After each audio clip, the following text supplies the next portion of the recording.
much more difficult to start today than when I started. When I started, there was nothing in finance. There was literally nothing. So anything that you did was new. It was easy. It's like shooting fish in a barrel.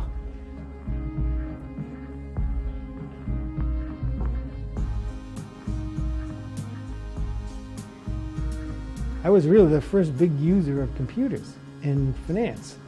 They would suggest something, and I would come back the next day and have it done, and they were wondering how I could do that. When computers came along, I mean, you knew if your program was right, the numbers were right. You didn't have to do it again.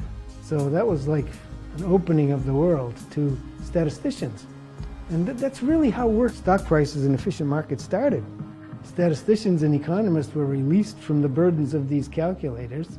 They could process data in ways they couldn't do it before. And what's the most easily available data? Stock prices. The ultimate goal is to learn something from the data.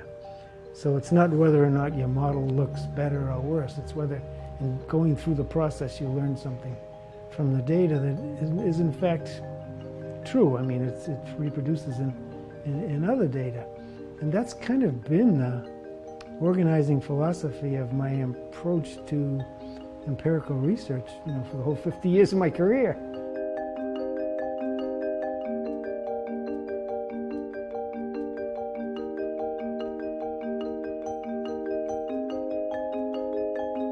The reactions of academics, they've been pretty supportive. There's been somewhat, to put it mildly, more reticence among the applied people in finance and the Wall Street. Basically because it says they don't do very much.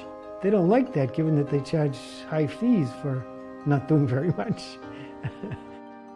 Another example of beating something to death is the Fama French 92 paper, which started all of this value growth business, or at least was the most influential paper in that. When we wrote that paper, we didn't even think it would be published because there was nothing in it that was strictly new. We were just putting together stuff that people had done and said, when you look at all of this together, the story is just too strong. The old model's no good. We need a new model. And for whatever reason, maybe it was because the model we were throwing down was one that I had helped to build up. So if there are smart active managers making money, they have to be making money at the expense of poor active managers because passive managers are out of the game. They don't respond to the actions of active managers. Now, that's not a hypothesis. That's arithmetic. That has to be true. Every point in time, that has to be true. It's the most fundamental proposition about active management you can have. Bill Sharp calls it the arithmetic of active management, just to emphasize it. It's not a hypothesis. It's arithmetic. And it's the toughest concept to get people to swallow.